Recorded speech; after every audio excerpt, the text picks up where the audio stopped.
신약성경 누가복음 17장 17절에서 19절까지 말씀입니다. 신약성경 124페이지입니다.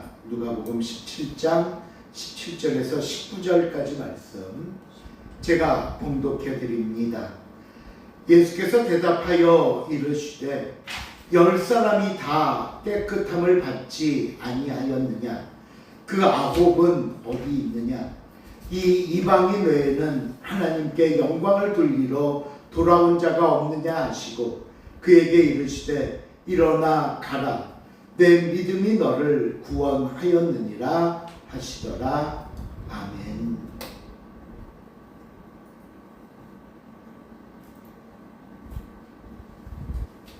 하루하루를 힘들게 살아가야만 했던 10명의 사람들이 있었습니다. 이 사람들에게 세상은 어떤 일이 일어나건 자기들에게는 의미 없는 일이었고요. 금은 보화를 준다 해도 반갑지 않은 삶을 사는 사람들이었습니다. 왜 이들의 삶이 이래야만 하는가 하면요, 성경을 보니까 이들은 나병, 과거에는 문둥병이라고 일컫던 병에 걸려있기 때문입니다. 여러분, 나병이라고 다 들어보셨죠? 문둥병. 이 나균이 침입해서 생기는 만성 전염병을 일컫는 말인데요. 그 병을 처음 한센이라는 사람이 발견했다고 해서 한센시 병이라고도 불리는 병입니다. 이 병의 증세는 눈썹이나 뺨, 코, 귀에 도토리만한 결절이 생기고요. 손발의 경우에는 관절이 녹아 손가락이나 발가락이 떨어져 나가기도 합니다. 피부에 반점이 생기면서 그 부위에 상처가 나는 병인데, 이 병이 끔찍한 이유는 상처가 생겨도 아픔을 모릅니다. 그러니 손발이 떨어져 나가도 아픔을 전혀 느끼지 못하는 것이 이 병의 특징입니다. 하지만 이런 육신적인 고통보다도 더 또 이들을 힘들게 했던 것은요, 이 병에 걸리면 사람들과 격리해야 되기 때문에 사랑하는 가족들이나 이웃들과 함께 살지 못하고 혼자 떨어져 있어야만 합니다. 그러니 모든 세상과의 이별을 뜻하는 것이었습니다. 그런데 이 사람들을 또 한 번 힘들게 하는 게 있었는데, 그것은 뭐냐면, 당시 사람들은 모든 질병을 어떤 죄나 하나님의 심판으로 여겼는데, 특별히 이 나병에 걸리면은요, 하나님의 진노를 받아서 생겼다라고 믿었습니다. 하나님의 진노를 받아 이 병이 생긴 것이다. 그러다 보니 생각해 보십시오. 육신은 육신대로 고통을 받지요. 마음은 외로움과 소외감 속에 살아가야 하지요. 거기다가 자기는 하나님의 진노를 받았다, 하나님께 버림받았다라고 생각하며 살아야 하니 이중 삼중의 고통을 안고 살아가는 사람들이 바로 이들의 삶이었던 겁니다. 그런데 하루는 이들에게 어떤 소식이 들렸냐 하면, 모든 병을 고치시고 심지어 죽은 자도 살리신다는 예수님이 자기들이 있는 마을을 지나가신다라는 소문이 들렸습니다. 예수라는 분이 지나가신다. 그들에게 예수는 소망이었습니다. 자신들을 이 지긋지긋한 병에서 고쳐줄 수 있는 희망이었고, 자신들의 삶에 어쩌면 마지막 기회라고 여겼던 것입니다. 10명의 나병 환자들은 예수님을 만나러 갑니다. 여기서 우리가 먼저 기억해야 할 교훈이 있습니다. 여러분, 만일 우리에게 어떤 문제가 있다면, 그리고 그 문제를 꼭 해결해야겠다고 생각되신다면, 그 해결을 위해 뭐든 시작할 수 있는 저와 여러분이 될 수 있기를 바랍니다. 왜 우리 옛말에도 시작이 반이라고 했잖아요. 시작을 해야 결과가 주어지지 않겠습니까? 그리고 그 시작은 무엇보다도 예수 그리스도를 만나러 가는 시작. 이것이 우리 인생의 문제를 해결하는 첫걸음이라고 오늘 성경은 우리에게 말씀합니다. 그들은 자기들의 몸의 이 문둥병을 해결하기 위해 예수님을 만나러 갑니다. 그런데 이들에게 문제가 생겼습니다. 예수님을 만나야 병을 고치는데 예수님을 만날 수 없게 된 겁니다. 왜냐하면요, 당시 예수님 주변에 너무나 많은 사람들, 아니 무리들이 몰려다녔기 때문에 사람들로부터 격리해야 되는 이들에게는 그 많은 사람들을 뚫고 가서 그들 가운데 가서 예수님을 만난다는 것은 불가능한 일이었기 때문입니다. 여러분, 분명히 어떻게 하면 아는지 정답은 알고 있는데 그 답을 얻기 위한 과정에 문제가 생겼습니다. 자, 그렇다면 여러분, 이 상황에서 어떻게 하면 예수님을 그들은 만날 수 있을까요?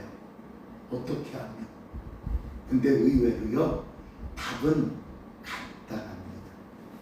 왜냐하면 이 나병 환자들이 많은 사람들 때문에 예수님께 갈 수 없다면 예수님만 불러 자기들 있는 곳에 오게 하면 되지 않습니까? 그렇죠? 자기들은 못 가요. 사람들이 둘러싸여 있어서. 그러면 자기들이 못 가면 포기하는 게 아니라 예수님만 불러오면 되는 거예요. 간단합니다. 여러분, 우리가 문제를 해결하는 데 있어서, 때로는 그 문제를 해결하고자 하는 데 있어서 내가 가지고 있는 가장 큰 걸림돌이 뭔 줄 아십니까? 시간이 없다? 돈이 없다? 환경이 안 받쳐준다? 아니요.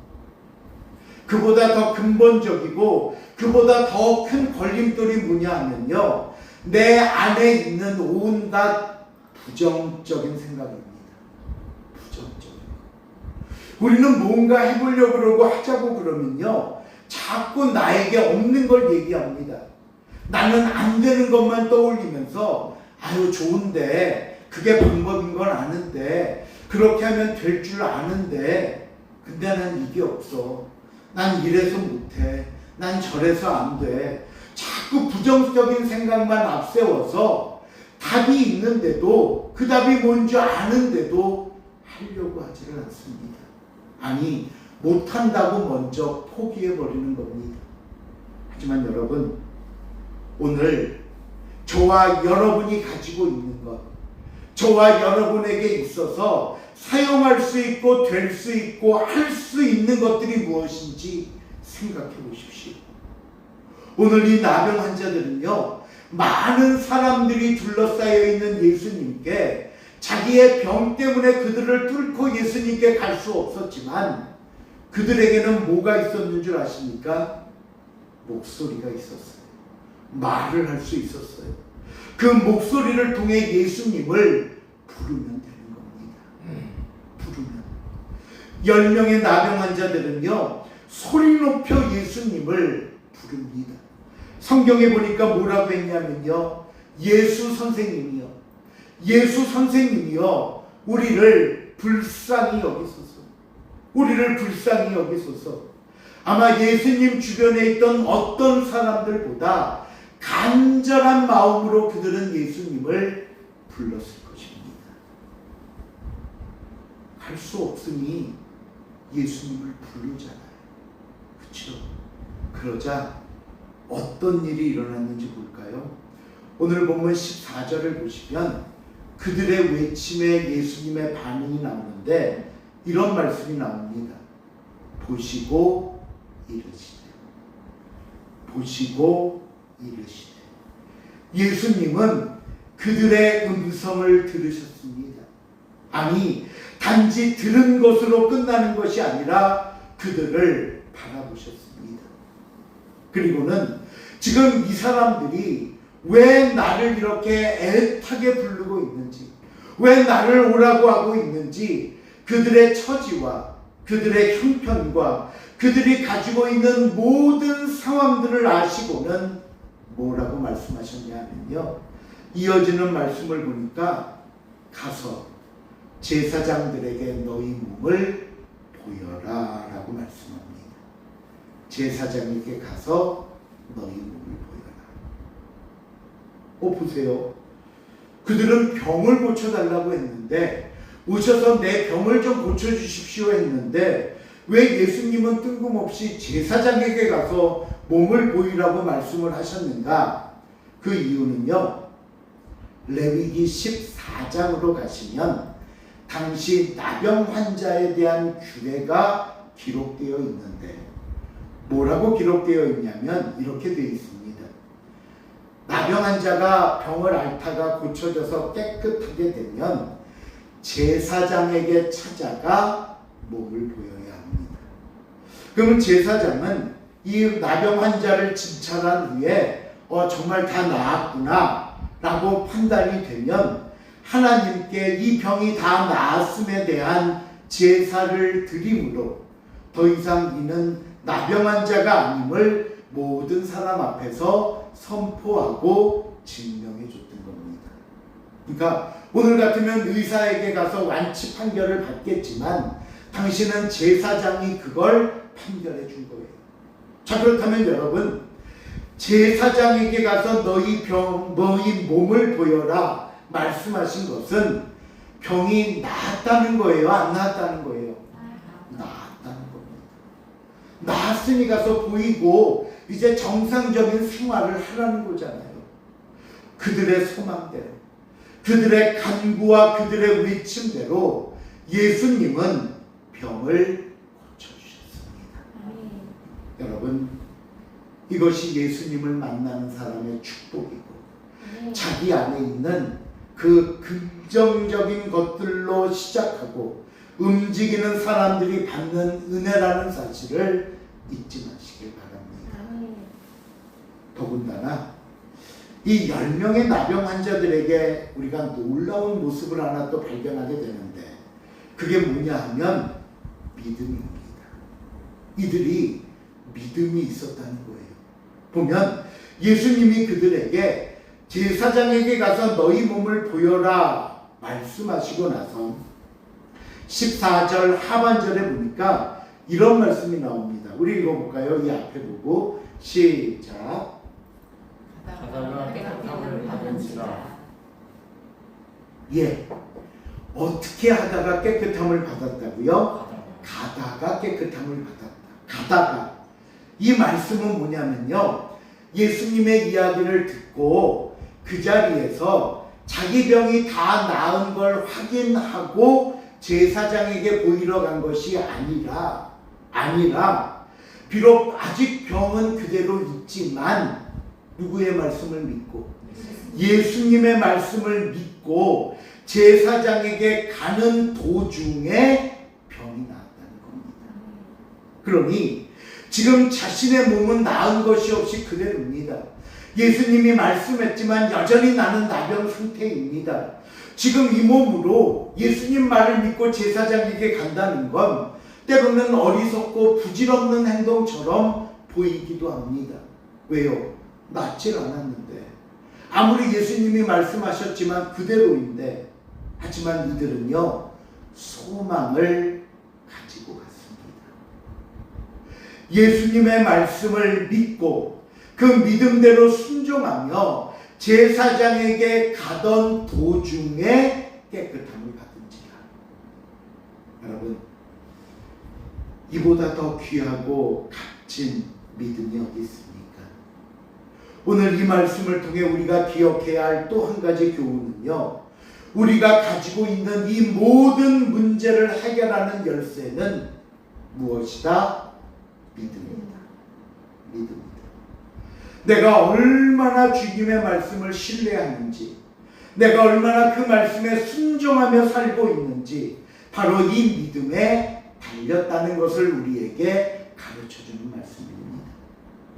이렇게 해서 10명의 나병 환자들은 몸도 고치고 훈훈한 결말로 마무리되는 것 같은데, 정말 이해 안 가는 부분이 지금부터 시작됩니다. 보세요. 그것은 이 나병 환자들에 대한 예수님의 반응입니다. 17절 18절 시작. 예수께서 대답하시되 그래서 너희는 깨끗함을 받지 아니하였느냐 그러하고 어디 인간 외에는 하나님께 영광을 돌려 전하느냐. 이 말씀이 무슨 뜻인가 하면요, 그 10명의 나병 환자들이 말씀대로 제사장에게 가다가 깨끗함을 받았잖아요. 근데 그렇게 10명 중 한 명이 제사장에게 가던 발걸음을 돌이켜 다시 예수님께 돌아와 감사를 했습니다. 한 명이.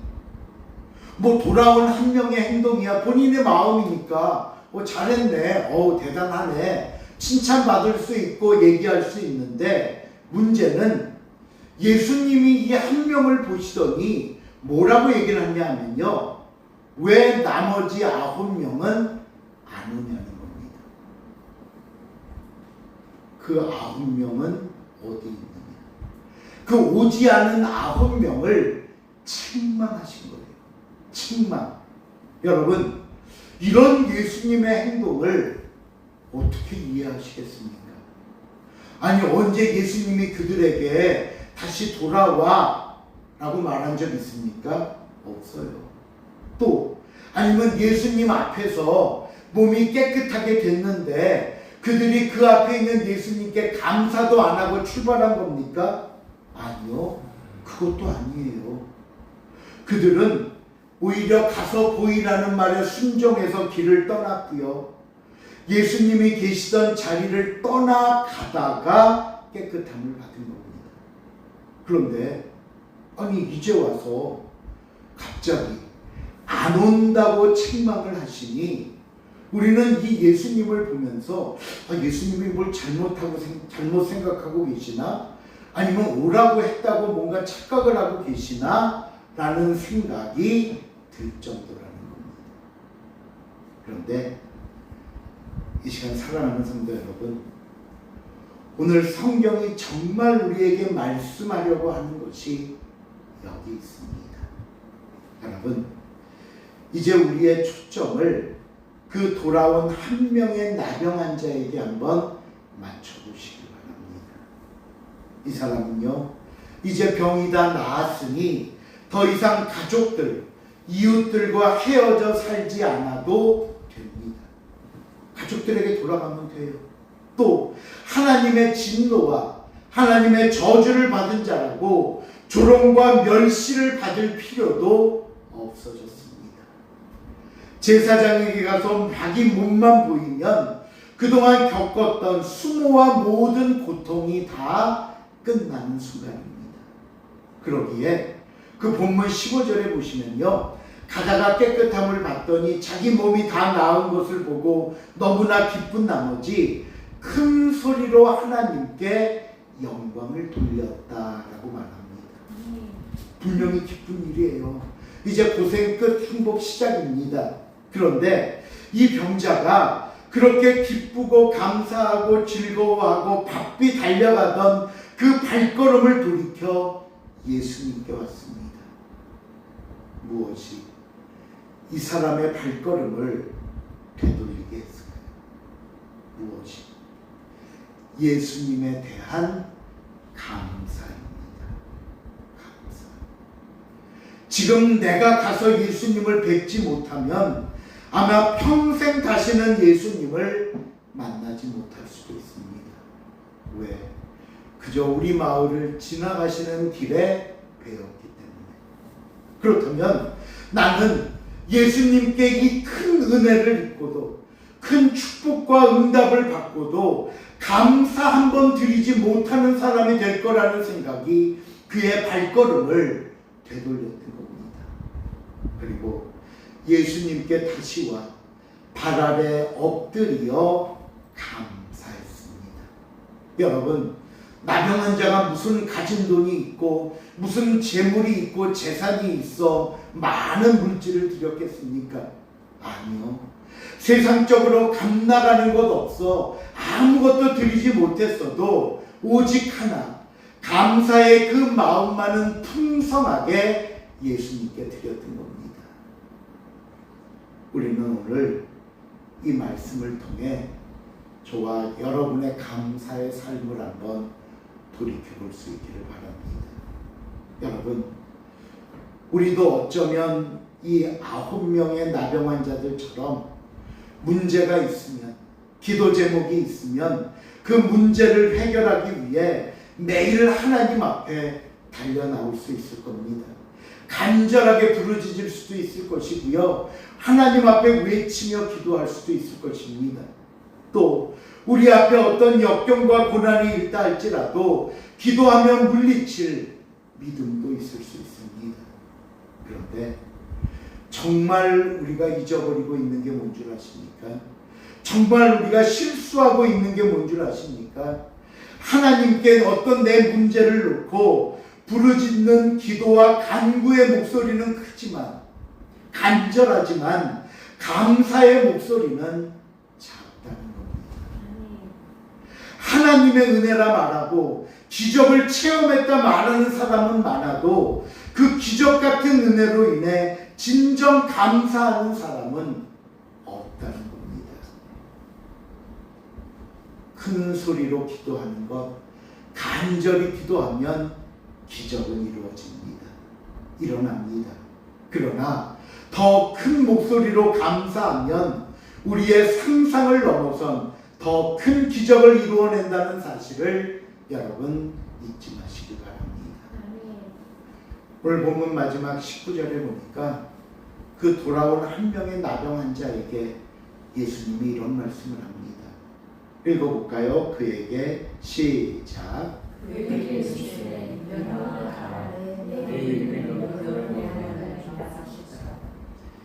이전에 받았던 그게 나병이 되었건 무엇이 되었건 육신의 회복과 치료와 건강과는 비교도 안 될 영적인 구원을 얻고 돌아가게 된 것입니다. 결국 영육 간의 완전함을 이루는 축복을 받을 수 있었던 겁니다. 여러분, 귀하고 값진 기적은요, 병이 낫는 거 아닙니다. 영혼이 구원받는 겁니다. 이것이 감사하는 자만이 누릴 수 있는 은혜요, 사랑이요, 선물인 것입니다. 그렇게 성경에 보니까 뭐라고요? 범사에 무엇하라? 감사하라. 범사에 감사하라. 이는 너희를 향하신 하나님의 뜻이니라. 범사에. 감사는 받은 기적과 은혜를 관리하는 방법입니다. 또 감사는 오늘 내가 얻은 것보다 더 큰 것을 얻기 위한 그릇입니다. 그러게 여러분, 오늘 예수님의 말씀을 우리 마음에 담을 수 있기를 바랍니다. 10사람이 다 깨끗함을 받지 아니하였느냐? 그런데 그 9은 어디 있느냐? 네 기도가 이루어졌지 않느냐? 네 소원대로 되지 않았느냐? 네가 원하고 네가 뜻하는 모든 것들 가운데 내가 너에게 베풀었던 기적이 있었고 은혜가 있었고 축복이 있지 않았느냐? 그런데 왜 내게 오지 않았느냐? 왜 감사하지 않느냐? 말씀을 맺습니다. 저와 여러분은 기도가 이루어졌다고, 이것이 기적이라고, 은혜요 응답이라고 기뻐하며 제사장에게 뛰어가는 9명이 되기보다는 다시 예수님께 돌아와 감사할 줄 아는 한 명이 될 수 있기를 진심으로 부탁을 드립니다. 그래서 오늘 이 맥주 감사절을 맞아 지난 전반기 감사할 거 많잖아요. 범사라고 했으니 매 순간이 감사이지 않습니까? 그 모든 감사와 약속을 성실하게 이행하며 남은 2025년 후반부도 은혜와 인도와 축복 속에 사는 복되고 귀한 삶이 될 수 있기를 주님의 이름으로 축원을